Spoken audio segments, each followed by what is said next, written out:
आज संत मत्ती का सुसमाचार क्षमा पर केंद्रित है। आज पेतरुस यीशु ख्रीस्त से पूछते हैं कि गुरुवर, हम अपने पड़ोसी को कितने बार क्षमा कर सकते हैं? 7 बार तक, क्योंकि 7 बार करना पर्याप्त है एक मनुष्य के लिए। लेकिन यीशु ख्रीस्त कहते हैं केवल 7 बार नहीं, 70 गुना 7 बार तक।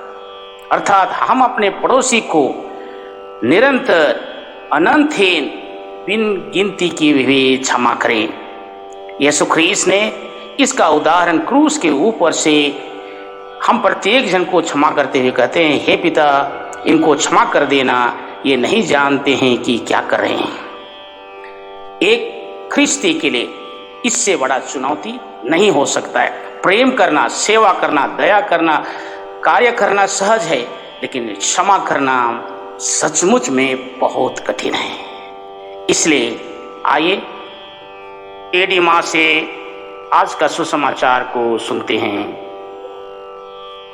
आज का सुसमाचार संत मत्ती अध्याय 18 पद संख्या 21 से 35। पेतरुस ने पास आकर यीशु से कहा, प्रभु, यदि मेरा भाई मेरे विरुद्ध अपराध करता जाए तो मैं कितनी बार उसे क्षमा करूं? 7 बार तक? यीशु ने उत्तर दिया, मैं तुमसे नहीं कहता 7 बार तक, बल्कि 70 गुना 7 बार तक। यही कारण है कि स्वर्ग का राज उस राजा के सदृश है जो अपने सेवकों से लेखा लेना चाहता था। जब वह लेखा लेने लगा तो उसका लाखों रुपये का एक कर्जदार उसके सामने पेश किया गया। अदा करने के लिए उसके पास कुछ भी नहीं था।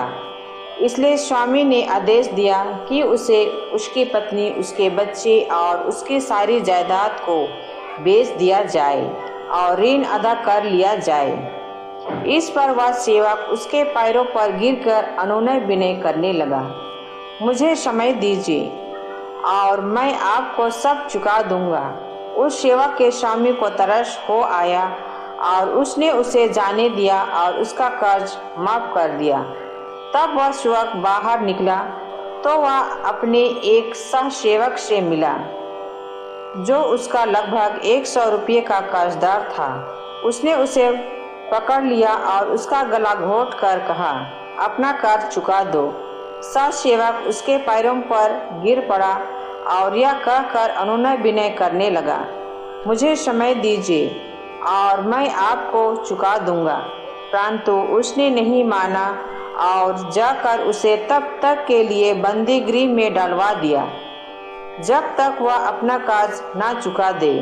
यह सब देखकर उसके दूसरे सह सेवक बहुत दुखी हो गए और उन्होंने स्वामी के पास जाकर सारी बातें बता दी।